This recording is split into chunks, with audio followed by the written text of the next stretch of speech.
166 tidak tertarik berhubungan denganmu. Amandamu menatapnya dengan sendok di mulutnya. Apanya dia seperti kamu, kamu seperti dia. Ricky Mo tidak menjelaskan lagi kepadanya, aku hanya mengatakan sekali saja, berhenti berpikir yang aneh-aneh lagi. Apa maksudmu? Amandamu mengeluarkan sendok dari mulutnya dan bertanya dengan suara tertegun. Aku sudah mengatakannya, hanya kukatakan sekali. Meskipun wajah Ricky Mo tenang, matanya tampak tidak nyaman melihat arah lain. Tanpa menunggu Amandamu berbicara, dia berdiri, aku masih ada urusan yang harus diselesaikan, kamu makan saja. Amandamu melihat punggungnya menghilang dari pintu restoran, kemudian dia baru sadar setelah itu, apa maksud dia. Tidak mungkin dia masih mau mengurus makanan, dia melempar sendok dan mengejarnya. Dia berlari untuk mengejar Ricky Mo dan berhenti di depannya, jelaskan apa yang baru kamu katakan. Aku sudah mengatakannya dengan sangat jelas. Ricky Mo masih dengan wajah tanpa ekspresinya. Amandamu tidak membiarkannya, dia mengangkat kepalanya dan bertanya, siapa yang kamu katakan mirip seperti aku? Ricky Mo menoleh ke samping, tidak berbicara. Hati Amandamu mulai berbunga-bunga, meskipun dia tahu yang dimaksud adalah Katarina Su mirip seperti dia, tetapi dia takut salah mendengarnya, dia ingin mengkonfirmasinya lagi. Tapi Ricky Mo adalah orang yang tegas. Dia mengatakan bahwa dia hanya akan mengatakannya sekali saja, tidak akan diulang lagi. Amandamu meraih tangannya dan menahan bibirnya. Dia pernah menonton sebuah video, seperti seorang gadis centil dalam serial TV, bagaimana cara dia centil. Amandamu menahan tangannya dan berbisik, bolehkah kamu mengatakannya lagi? Ricky Mo mengerutkan kening, melepaskan tangannya dengan jijik, aku masih ada urusan. Katanya mau menggombal pria itu. Haha. Amandamu menarik napasnya dalam-dalam, tersenyum lagi dengan bibir terangkat, dan berlari ke restoran dengan sandal jepitnya.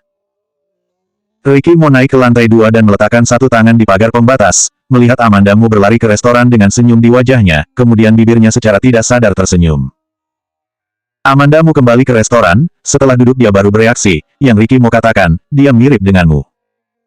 Apa maksudnya, dia mirip denganmu? Katarina Su mirip dengannya. Tapi dari mana Katarina Su mirip dengannya? Selain itu, bukankah Ricky Mo mengenalnya Katarina Su lebih dulu, kemudian baru mengenalnya? Menurut aturan, seharusnya dia yang mirip Katarina Su. Apakah Ricky Mo pernah bertemu dengannya sebelumnya, dan juga mengenalnya? Kemungkinan itu terlalu kecil. Pada malam hari, Amandamu mencari kesempatan untuk bertanya, Ricky, apakah kamu mengenalku sebelumnya? Hah? Ricky Mo menanggapinya dengan santai kemudian membungkuk untuk menciumnya. Apa yang ingin dia katakan terhalang oleh ciumannya. Jari-jarinya membukakan kancing pakaiannya, lengan panjangnya melingkari pinggangnya, dan melemparkannya ke ranjang. Rangkaian gerakan ini terampil dan mulus. Amandamu tidak lupa apa yang ingin dia tanyakan, dia tetap bertanya, kamu belum menjawab pertanyaanku. Tidak mau memberimu tahu. Ricky Mo bernafas sedikit, nadanya tegas, ada sedikit emosi lain di dalamnya. Amandamu bingung, dia tidak bisa mengerti apa arti emosi lain itu. Ricky Mo tidak memberinya kesempatan, dia langsung memasukkannya. Amandamu berteriak, Ricky Mo tidak sabar membungkuk dan menciumnya. Dia tidak menyentuhnya beberapa waktu ini. Tidak akan puas mendengar teriakannya, dia takut dia tidak bisa menahannya, besok dia tidak harus pergi bekerja lagi. Amandamu tidak akan tahu apa yang dipikirkan Ricky Mo, dia hanya berpikir gerakan dan posisinya semakin rumit, dia tidak bisa menahan suaranya sama sekali. Ricky Mo memiliki sepasang mata hitam gelap, tampaknya pada saat ini ada gelombang gelap yang dalam, mendesak untuk menelan wanita di depannya. Amandamu juga agak tidak sabar. Dia menyenandungkan dan memutar pinggangnya ke belakang. Ricky Mo menjepit pinggangnya dan mencium daun telinganya. Suaranya sangat aneh, besok masih mau pergi kerja. Ya, Amandamu menutup matanya dan mengangguk, tidak tahu mengapa dia bertanya seperti itu. Ricky Mo menggigit giginya, kalau begitu jangan bersuara. Ketika kata-kata itu keluar, dia dengan kuat menahan pinggangnya, dan Amandamu berteriak oleh gerakannya yang sangat tiba-tiba. Kemudian, semua di luar kendali. Amandamu mengulurkan tangannya keluar dari selimut, kepalanya sangat berat, seluruh badannya kesakitan, dia merasa bergerak sedikit tubuhnya langsung kesakitan. Pria berpakaian rapi itu berjalan ke tempat tidur, menyelipkan tangannya kembali ke dalam selimut, membungkuk dan mencium dahinya, dengan suara rendah dan sukacita, aku akan meminta orang untuk membantumu izin kerja. Amandamu menyipitkan matanya, meraih ke mejanya, mengancam, kamu berani. Ricky Mo mengangkat alisnya dan langsung mengeluarkan ponselnya. Amandamu melonggarkan pegangannya, mengaitkan lehernya dan pergi menciumnya, dengan lembut berkata, aku mau pergi kerja. Ricky Mo membiarkannya menciumnya. Di akhir ciuman, Ricky Mo berkata dengan pelan, kalau begitu bangun dan gosok gigi. Sikat gigi. Haha, kalau karena dia tidak sikat gigi, ya jangan menciumnya. Ricky Mo menatapnya dengan senyum di wajahnya, aku bisa tahan dengan jelekmu yang dulu, hanya karena belum menyikat gigi, aku tidak masalah. Kalau begitu sudah menyusahkanmu, Amandamu duduk sambil memegangi selimut dan mendengus. Dalam perjalanan ke perusahaan, Amandamu duduk di barisan belakang, merasa tubuhnya dikosongkan. Tidak mampu. Seorang pria yang telah dibiarkan terlalu lama, dia tidak mampu mengurusnya. Setelah turun dari mobil, dia melihat Siskamu berdiri di depan pintu perusahaan. Siskamu tetap dengan gaya berpakaiannya yang biasa, dengan gaun terusan, stoking hitam, sepatu hak tinggi, dan mantel tipis namun indah. Amandamu menatap jaket panjangnya dan sepatu salju di kakinya. Mungkin ini perbedaan antara wanita yang belum menikah dan wanita yang sudah menikah. Jaket panjang yang dia pakai adalah yang dipakaikan oleh Ricky Mo sebelum keluar. Ada satu macam dingin di dunia yang disebut, Ricky Mo merasa kamu dingin. Amandamu sedikit sakit hati ketika dia melihat Siskamu. Namanya juga wanita, siapa yang tidak suka berpakaian indah setiap hari, wanita yang sudah menikah juga seorang wanita. Siskamu langsung menghentikannya, Amandamu. Ada apa? Amandamu berpikir, apakah Siskamu akan mati jika dia tidak mencari masalah dengannya? Jangan memberitahu kakek melihatku di Jade Imperial kemarin. Siskamu menyelesaikan nada perintahnya, kemudian melihat ke atas dan ke bawah pakaian Amandamu. Dia langsung menghela napas, Amandamu, apa yang kamu kenakan?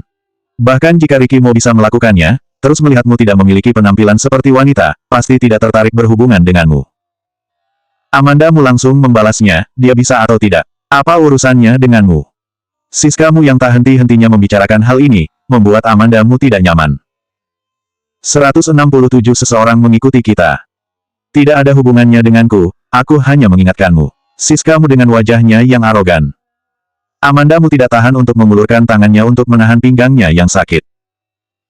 Lalu dia melirik Siskamu, lebih baik kamu urus dirimu sendiri saja. Desi Luo adalah wanita berpangkat tinggi, meskipun ia telah melakukan banyak hal kotor, ia sudah bertahan di dalam industri hiburan. Siskamu mengikuti Desi Luo, sangat mungkin dijual oleh Desi Luo. Dia juga tidak tahu bagaimana dia mati. Selama kamu tidak memberitahu kakek tentang hal itu, aku akan baik-baik saja. Amandamu tidak basa-basi dengannya lagi dan langsung masuk. Pada sore hari, Amandamu menerima sebuah panggilan yang mengatakan ada seseorang sedang mencarinya, dan dikatakan adalah seorang wanita. Amandamu agak bingung dan tidak tahu siapa yang mencarinya. Ketika dia turun, dia melihat seorang wanita duduk menghadap belakang, berpakaian sangat seksi mirip seperti Siskamu, dia seperti mengenal punggungnya. Wanita itu berbalik, Nonamu. Amandamu menyipit, Desi Luo mencarinya. Amandamu memandangnya dengan acuh tak acuh, nadanya sangat datar, kamu cari orang yang salah. Hari ini aku datang ke sini untuk menemuimu. Aku tidak mencari Siskamu, tetapi Amandamu. Desi Luo adalah seorang wanita yang dibelai dan dipukuli di tempat tidur pria. Ada apa? Amandamu tidak menyukai Desi Luo sama sekali, tentu saja dia merasa Desi Luo mencarinya bukan untuk hal-hal yang baik.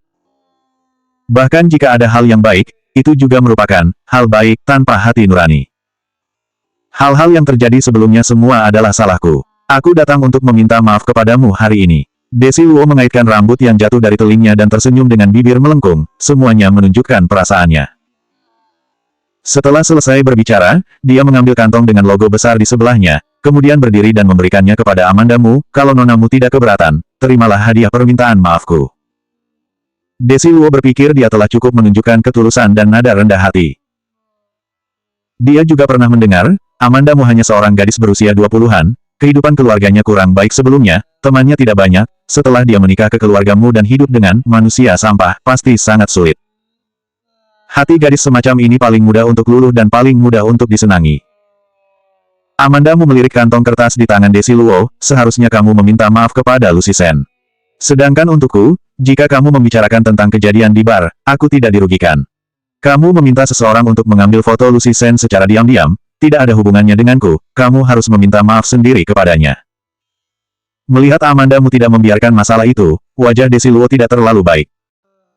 Studio potret hari itu tidak jauh dari tempat Lucy Sen. Begitu dia mendengar bahwa Lucy Sen ada di sana, dia tidak bisa menahan kebencian dan kecemburuan di hatinya. Dia mencari cara untuk menyuruh orang mengambil pakaian Lucy Sen dan mengambil foto dirinya. Jika bukan karena dia tidak takut diragukan oleh orang lain, dia akan pergi mengambil fotonya sendiri, tidak perlu membuat dua idiot mengacaukan itu. Aku benar-benar tidak meminta siapapun untuk diam-diam mengambil foto Lucy Sen, nonamu, kamu harus percaya padaku. Desi Luo menggigit bibirnya, memperlihatkan ekspresi polos dan perasaan bersalah. Cara Desi Luo itu berguna untuk pria, tapi itu tidak berguna baginya. Aku harus naik, Nona Luo. Amandamu memang ada kerjaan yang harus diselesaikan. Meskipun awalnya dia akan kembali ke perusahaanmu, dia memang memiliki niat untuk balas dendam, tetapi dia adalah orang yang bertanggung jawab dan berprinsip. Sudah menerima gaji, harus menyelesaikan bagiannya. Desi Luo memandang punggung Amandamu dan meremas tangannya. Melihat seorang gadis yang tidak berguna, aku tidak menyangka dia begitu keras kepala. Awalnya dia mencoba untuk menyenangkan Amandamu, setelah mendapatkan kepercayaan Amandamu, dia akan memiliki kesempatan untuk mendekati Rikimo.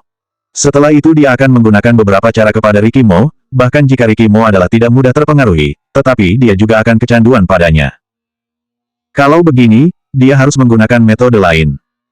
Setelah Omarmu kembali ke perusahaanmu, dia menunjukkan serangkaian rencana untuk mengubah keadaan dan membuat situasi perusahaanmu membaik. Untuk hal ini, Amandamu mengaguminya. Orang yang sudah berusia 70-an, setiap hari masih harus bekerja lembur di perusahaan dan keluar bersama tamu di malam hari. Untuk perusahaanmu, Omarmu benar-benar melakukan sepenuhnya. Sebelum pulang kerja, Amandamu merapikan barang-barangnya dan bersiap untuk pergi, tiba-tiba ponselnya berdering. Itu adalah panggilan dari Omarmu. Bersiaplah dan temani aku ke kota C untuk perjalanan bisnis besok. Perjalanan bisnis, mengapa Omarmu ingin dia menemaninya dalam perjalanan bisnis? Bahkan jika Omarmu perlu mencari seseorang untuk menemaninya dalam perjalanan bisnis, seharusnya dia cari Siskamu. Persiapkan malam ini dan bertemu di bandara besok pagi pukul 9. Nada bicara Omarmu tidak dapat disangkal dan tidak memberi Amandamu kesempatan untuk bertanya lebih banyak. Dia langsung menutup telepon. Jika itu adalah Kelvinmu, Amandamu bisa tanya-tanya mengapa ia harus membawanya dalam perjalanan bisnis ini. Namun, yang ada di telepon adalah Omarmu. Omarmu lebih tangguh dan lebih pintar dari Kelvinmu, tetapi juga lebih terus terang daripada Kelvinmu. Bagaimanapun, dia juga nona muda di keluargamu, Omarmu tidak akan membawanya untuk dijual. Orang yang datang untuk menjemput Amandamu dari kantor adalah sopir lain di rumah. Dia sering diatur oleh Rikimo untuk melakukan sesuatu, tidak selalu punya waktu untuk menjemputnya. Tidak lama setelah masuk ke dalam mobil, Amandamu memperhatikan sopir terus melihat kaca spion. Amandamu juga melihat ke belakang dan menemukan tidak ada yang mencurigakan, kemudian bertanya, ada apa? Seseorang mengikuti kita, sopir itu berkata dengan serius, nona muda, duduklah dengan erat. Amandamu tidak banyak bertanya, hanya berkata, oke. Jenderal tidak memiliki tentara yang lemah, dan bahkan orang-orang bawahan Rikimo bukan sopir biasa. Dia mendengar Charles Mo menyebutkan sebelumnya bahwa sopir di rumah adalah pensiunan pembalap. Selanjutnya, sopir itu benar-benar mengendarai mobil seperti mobil balap dan mengamuk di jalan. Ketika kecepatan mobil melambat, Amandamu sudah pusing. Dia berkata kepada sopir, berhenti. Begitu mobil berhenti, Amandamu buru-buru membuka pintu mobil dan melompat turun. Dia dengan cepat lari ke tempat sampah dan muntah sebanyak-banyaknya. Sopir dengan cepat mengambil air dan tisu, nona muda, sudah membuatmu kaget. Aku baik-baik saja. Amandamu perlahan berjalan dan menepuk pundak sopir, sangat hebat. Amandamu kembali ke mobil bersama sopirnya. Pada saat ini, mobil telah mencapai kaki gunung, melaju ke gunung selama lebih dari 10 menit untuk tiba di Villa Rikimo. Segera setelah mobil yang dikendarai Amandamu lewat, ada mobil lain yang muncul di kaki gunung. Desi Luo menjadi pucat dan turun dari mobil, mengangkat kepala menatap villa yang berada di lereng gunung. 168 orang pintar tidak akan melakukan hal bodoh. Sopir itu mencondongkan tubuhnya keluar jendela dan berteriak kepada Desi Luo, Nona, Anda belum membayar. Ada tagihan denda. Iya, Desi Luo berbalik dengan tidak sabar, mengambil beberapa lembar uang merah muda dari tas dan melemparkannya ke dalam mobil. Sopir itu berkata dengan tidak senang, Nona, kamu yang katakan kalau saya bisa mengejar mobil itu, Anda akan memberi saya 1 miliar. Desi Luo mencibir, mengapa kamu tidak pergi mencuri saja? Kamu tidak tepat janji. Sopir itu membuka pintu dan keluar dari mobil. Badan lelaki itu sangat besar dan dia tampak menakutkan. Tidak banyak orang di sini, Desi Luo yang masih marah, tapi agak takut. Pada akhirnya, tentu saja dia tidak memberi sopir itu 1 miliar, tetapi hanya memberi si sopir semua uang yang dia bawa. Meskipun merasa sedikit lemas di hatinya, dia langsung bersemangat lagi ketika berpikir bahwa dia akan segera bersama dengan tuan muda perusahaanmu. Pulang ke rumah, Bibi Hu keluar dari dalam rumah. Nona muda sudah kembali. Bibi Hu sedikit menyipitkan matanya, terlihat lembut dan penuh kasih. Amandamu sangat menyayangi Bibi Hu, tersenyum dan berkata, tapi besok aku akan keluar kota, aku mau pergi kemas barang dulu. Iya, tunggu tuan muda kembali, sudah bisa makan malam. Oke. Amandamu kembali ke kamarnya dan mengeluarkan kopernya, dia baru mengingat bahwa dia tidak tahu berapa lama dia akan melakukan perjalanan bisnis ini. Paling tidak seminggu. Memikirkan hal ini, Amandamu bangkit dan pergi ke ruang ganti untuk mengambil pakaiannya. Seminggu saja, bawa 1 mantel ekstra, lalu bawa 1 set mantel dalam. Dia meletakkan pakaiannya di tempat tidur dan membungkuk untuk menumpuk pakaiannya, kemudian mendengar pintu didorong terbuka. Amandamu menoleh dan melihat tubuh Ricky Mo yang panjang berdiri di pintu. Dia sedikit tersenyum padanya, kamu sudah pulang. Ricky Mo berjalan menghampirinya, mengambil tangannya dan meletakkannya di kerahnya, memberi isyarat padanya untuk membantunya membukakan dasinya. Tampaknya Ricky Mo tidak takut dingin. Musim dingin seperti ini, dia hanya memakai baju dan jas. Kadang-kadang, dia akan mengenakan mantel ekstra, tetapi biasanya dia tidak mengenakannya. Hati Amandamu agak tidak tenang, dia bisa berpakaian dengan bagus, tapi dirinya sendiri kelihatan seperti bungkusan pangsit. Dia sengaja mengencangkan dasi Ricky Mo dan mencekik lehernya. Meskipun wajah Ricky Mo masih tidak berekspresi, itu membuat orang merasa dia tidak marah.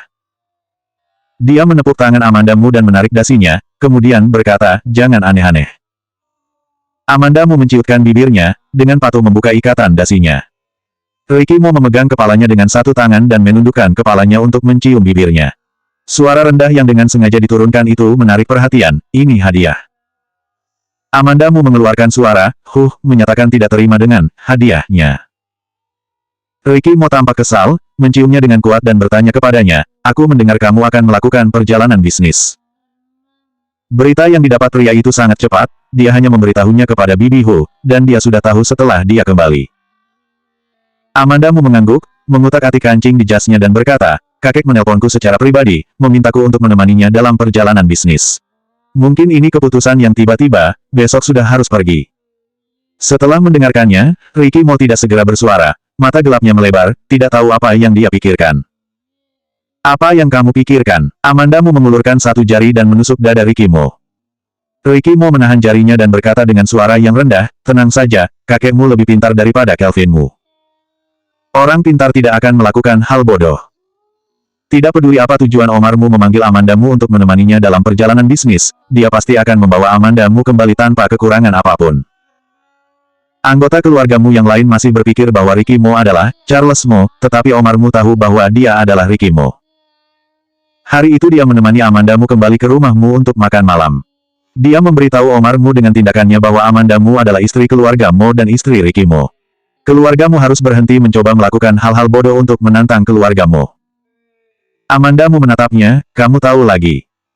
Ricky Mo menyentuh kepalanya, matanya tertuju pada pakaian yang dia letakkan di tempat tidur. Ricky Mo mengambil mantel di tempat tidur dan menatapnya, setipis ini. Amandamu diam-diam menarik jasnya, mengikuti nadanya dan berkata, setipis ini. Ricky Mo dibuat menjadi terdiam. Aku seorang laki-laki, tidak takut kedinginan, kata Ricky Mo, mengambil mantel itu ke ruang ganti, dan mencari jaket tebal dari dalam. Oh, jaket itu lagi. Amandamu menahan bibirnya, tak bisa berkata-kata. Aku juga tidak takut kedinginan. Amandamu tidak tahan tidak membantahnya. Dia juga seorang gadis berusia 20-an. Mengenakan mantel dan rok, betapa muda dan cantik. Tapi Ricky Mo langsung mengabaikan kata-katanya. Dia melipat jaket itu dan langsung memasukkannya ke dalam kopernya, kemudian memasukkan barang-barangnya yang lain satu persatu. Gerakannya sangat terampil, tampak seperti sering melakukan hal-hal ini. Amandamu bingung, kamu bahkan melipat pakaian untuk mengemas koperku. Ricky Mo adalah tuan muda keluarga Mo, ternyata bisa melakukan hal ini. Ketika Siskamu di rumah, pelayan yang melipat pakaiannya untuk mengemas barang bawaannya, atau Novia Xiao yang melakukannya untuknya. Aku selalu mengemas barang bawaanku sendiri saat bepergian, kata Ricky Mo, dan pergi ke kamar mandi untuk membantunya mengambil perlengkapan mandi. Amandamu merasa tersanjung dan mengikutinya, barang-barang ini aku sendiri saja. Ricky Mo menatapnya sambil tersenyum, kemudian mundur setengah langkah untuk membiarkan Amandamu mengemasnya sendiri. Amandamu merasa dia tahu terlalu sedikit tentang Ricky Mo. Dia hanya berpikir bahwa dia adalah tuan muda yang sombong. Tidak terpikirkan, tuan muda juga bisa mengemas pakaian, bahkan lebih rapi darinya. Suasana harmonis, Amandamu merasa ini saat yang tepat untuk membuka topik pembicaraan. Dia bertanya, siapa yang mengajarimu? Ricky Mo tampak terdiam sesaat sebelum berbicara, ibuku. Gerakan Amandamu di tangannya membuatnya sadar bahwa dia secara tidak sengaja menanyakan pertanyaan yang seharusnya tidak dia tanyakan. Dengan merasa bersalah di wajahnya, dia diam untuk beberapa waktu dan tidak tahu harus berkata apa. Ekspresi apa ini? Ricky Mo mengulurkan tangan dan meremas wajahnya. Suaranya tenang, tidak ada yang berani menyebut ibuku selama bertahun-tahun, tetapi kadang-kadang aku ingin mendengar orang-orang membicarakannya. Waktu sudah berlalu begitu lama, dia akan dilupakan, tetapi mereka yang telah menyakitinya dapat hidup dengan tenang. Itu tidak adil. Amandamu memandangi Ricky Mo, seperti ingin memeluknya. Dia melakukannya. Ricky Mo membungkuk, menurunkan wajahnya ke bahunya, mengendus dengan kencang, lengannya mengerat, perlahan-lahan bersuara, kamu bisa menolak permintaan Omarmu, kamu tidak harus melakukan perjalanan bisnis. 169 sadis. Begitu Amandamu mendengar itu, dia segera mendorongnya, tidak bisa, aku harus pergi. Dia tahu bahwa Ricky Mo tidak ingin dia membiarkannya pergi perjalanan bisnis. Ricky Mo tidak berbicara, hanya menatapnya seperti itu. Tidak ada emosi lain di matanya, tetapi Amandamu merasa matanya tampak sedikit dendam. Aku akan kembali dalam seminggu. Amandamu cemberut, berpikir bahwa mungkin telah salah mengerti arti di matanya. Ricky Mo bukan orang yang mudah cemberut, lagian hanya perjalanan bisnis seminggu. Ya, Ricky Mo menjawab dan menarik tangannya, ayo pergi makan. Begitu kembali ke kamarnya, Ricky Mo melempar Amandamu ke tempat tidur, aku berikan kamu hak untuk memilih, apakah kamu ingin menyelesaikan bagian 1 minggu, atau menyelesaikannya setelah kamu kembali. Amandamu. Dia tidak mau memilih. Amandamu mendengus dan pergi ke kamar mandi dengan tangan terangkat. Tidak mungkin baginya memenuhi permintaan Ricky Mo yang tidak adil dan tidak masuk akal. Akhirnya, dia ditekan sekali oleh Ricky Mo di kamar mandi, dan sekali lagi ketika di tempat tidur, barulah dia melepaskannya. Pagi berikutnya, dia dibangunkan oleh Ricky Mo. Sudah waktunya untuk bangun. Dia membuka matanya dan melihat Ricky Mo mengenakan pakaian yang rapi, sama seperti orang jahat di kamar mandi semalam. Amandamu sangat ngantuk, dia sudah bangun, suaranya masih serak, jam berapa? Jam 6, Ricky Mo sudah segar, suaranya seperti biasa. Pukul 6, makan dan mandi selama setengah jam, pergi ke bandara lebih dari 1 jam. Amandamu memejamkan mata, menghitung waktu sambil mengantuk, dia mau tidur lagi. Ricky Mo menggunakan suaranya mencibirnya ke telinganya, kalau kamu tidak mau bangun, lanjut tidur saja. Ketika dia mengatakan itu, Amandamu segera bangun. Ricky Mo menyiksanya semalaman, kemudian memanggilnya untuk bangun pagi-pagi, jelas dia tidak ingin dia pergi. Sadis. Amandamu mengertakkan gigi dan duduk, bergumam, sadis. Mata Ricky Mo sedikit berkedip, tidak banyak bicara. Ricky Mo sendiri mengantar Amandamu ke bandara. Mereka berdua bertemu dengan Omarmu di sana. Ini adalah kedua kalinya Omarmu melihat Ricky Mo setelah kembali. Omarmu duluan berkata, minta sopir untuk mengantarnya saja sudah bisa, kamu sendiri mengantar Amanda ke bandara, terlalu merepotkanmu. Ricky Mo mendengar kata-kata itu dan melirik Amandamu, lagian juga tidak ada kerjaan. Wajah Amandamu tenang, di dalam hatinya tidak tahan berbicara tentang Ricky Mo. Jelas-jelas dia sangat sibuk, tetapi pura-pura tidak sibuk. Omarmu mengangguk, seolah-olah dia tidak berencana untuk mengatakan apa-apa lagi. Tetapi Ricky Mo berbicara lagi, setelah sampai di kota C, mohon tuanmu untuk menjaga istri saya. Di depan orang, dia selalu tampak berekspresi dingin yang tampak acuh tak acuh seolah-olah dia tidak punya perasaan, tetapi dia tidak bisa menyembunyikan nada-nada yang mengancam. Bahkan Amandamu bisa mendengarnya, apalagi Omarmu.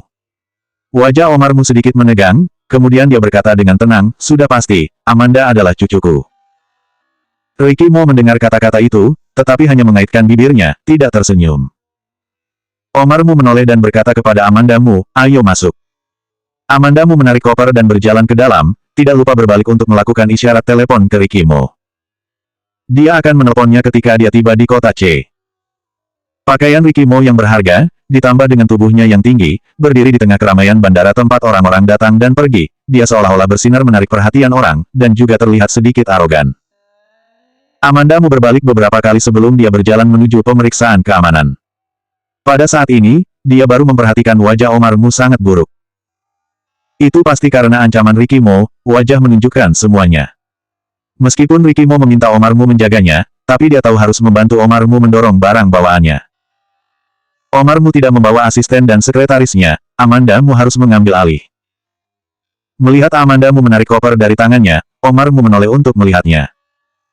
Amandamu membalas dengan senyuman. Dia hampir tidak pernah berinteraksi dengan Omarmu, sekarang sedikit kaku. Untungnya, Omarmu tidak berbicara banyak dengannya, masing-masing beristirahat di pesawat. 2 jam kemudian, pesawat mendarat di Bandara Internasional Kota C. Hotel mengirim mobil untuk menjemput mereka. Amandamu menyalakan telepon dan menemukan ada 2 panggilan tak terjawab dari Rikimo. Dia membalas pesan Rikimo, baru turun dari pesawat. Sekitar 2 detik kemudian, dia menerima balasan dari Rikimo, ya. Begitu dia meletakkan teleponnya, dia mendengar Omarmu berkata, malam ini kita akan pergi ke pesta, sore ini tidak ada apa-apa. Begitu Omarmu naik ke mobil, dia menutup matanya, dia juga menutup matanya ketika dia berbicara. Tiba di hotel, Amandamu pergi mandi, kemudian ke tempat tidur, tidur terlelap. Ketika bangun sudah sore. Dia memutar telepon pengantar makanan hotel sebelum pergi untuk melihat ponselnya. Hanya ada 1 SMS yang belum dibaca dari Rikimo, kirim alamat hotel kepadaku. Amandamu membayangkan Rikimo duduk di kantor, mengerutkan kening dan memegang ponselnya untuk mengirim pesan untuknya, dia tidak bisa menahan tawa. Dia merasa seperti seorang anak perempuan yang pergi bekerja, dan Rikimo seperti ayah yang mengkhawatirkan putrinya, bahkan ingin tahu alamat hotelnya. Meskipun analogi ini agak lucu, Amandamu tetap mengirim alamat hotelnya. Pada malam hari, Amandamu menemani Omarmu ke pesta. Semua tamu adalah orang tua, dapat dilihat hubungan mereka dengan Omarmu cukup baik. Setelah beberapa hari, Amandamu menemukan jawabannya, dari mana Omarmu melakukan perjalanan bisnis, jelas dia datang untuk menemui teman-teman lamanya. Alasan mengapa dia membawa Amandamu bukan Siskamu, mungkin karena dia juga tahu sikap Siskamu yang sombong dan memanjakan, dia bisa membuat masalah, makanya tidak membawanya. Omarmu selalu memperkenalkan, ini adalah cucu kecilku. Lalu ada yang bercanda, keluarga saya juga ada cucu laki-laki, kita berkeluarga saja. Omarmu menggelengkan kepalanya, tidak bisa, cucuku sudah menikah. Anak keluarga siapa yang sangat diberkati hingga bisa menikahi cucu tersayangmu? Keluargamu. Dengan ini, semua orang tahu bahwa Amandamu adalah nona muda keluargamu. Amandamu merasa tidak nyaman. Omarmu tidak hanya datang untuk menemui teman-teman lamanya, tetapi juga membawa Amandamu dengan status sebagai nona keluargamu. Lagi pula, ia telah berada di luar negeri selama bertahun-tahun, hubungannya dengan teman lamanya sudah tidak terlalu dekat. Tetapi jika dia memiliki cucu yang menikahi keluargamu, orang-orang ini akan menghormatinya. Bab 170 terlihat lebih mencurigakan. Setelah memahami ini, raut wajah Amandamu bahkan lebih dingin. Orang-orang tua itu berbicara dengan Amandamu, Amandamu juga menjawab dengan lemah, tidak hangat. Orang tua terkadang lebih peduli dengan muka mereka, beberapa dari mereka melihat Amandamu, kemudian menurunkan wajah mereka. Makan malam ini tidak menyenangkan. Setelah bubar, Amandamu bersama Omarmu kembali ke hotel. Dalam perjalanan, keduanya tidak berbicara. Ketika tiba di hotel dan naik lift, tiba-tiba Omarmu berkata, Amanda, jangan pikir aku mempergunakanmu. Semua yang kulakukan sekarang demi keluargamu. Kalimat Omarmu sepenuhnya penuh dengan moralitas. Demi keluargamu. Kakakmu layak mendapatkan yang lebih baik. Jangan lupa bahwa kamu juga anggota keluargamu. Aku melakukan ini demi keluargamu. Setiap orang memiliki alasan mereka sendiri saat mempergunakannya. Tapi bagaimana dengan dia? Dia dipergunakan mereka begitu saja, haruskah dia membiarkannya saja?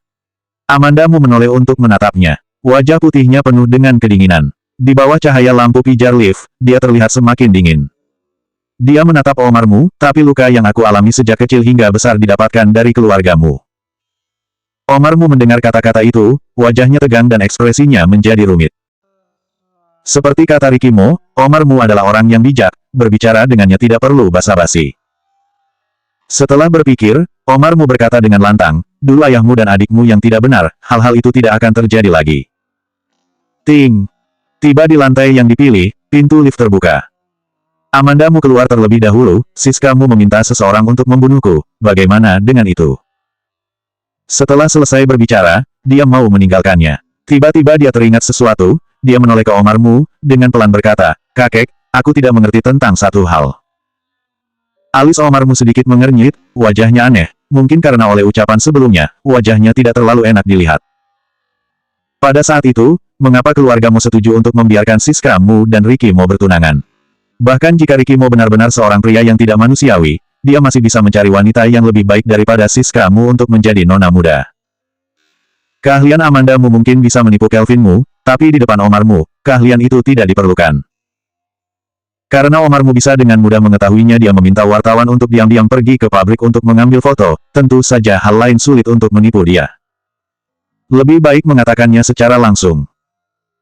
Mata Omarmu menyilangkan cahaya yang sangat tajam, kemudian berkata dengan dingin, "Ini tidak ada hubungannya denganmu. Kamu cukup baik-baik menjadi nyonya keluargamu saja, tidak peduli seberapa besar kebencian kamu terhadap ayah dan adikmu, mereka tetap keluargamu. Darah tulangmu berasal dari keluargamu." Ini bukan pertama kalinya Amandamu mendengar ini.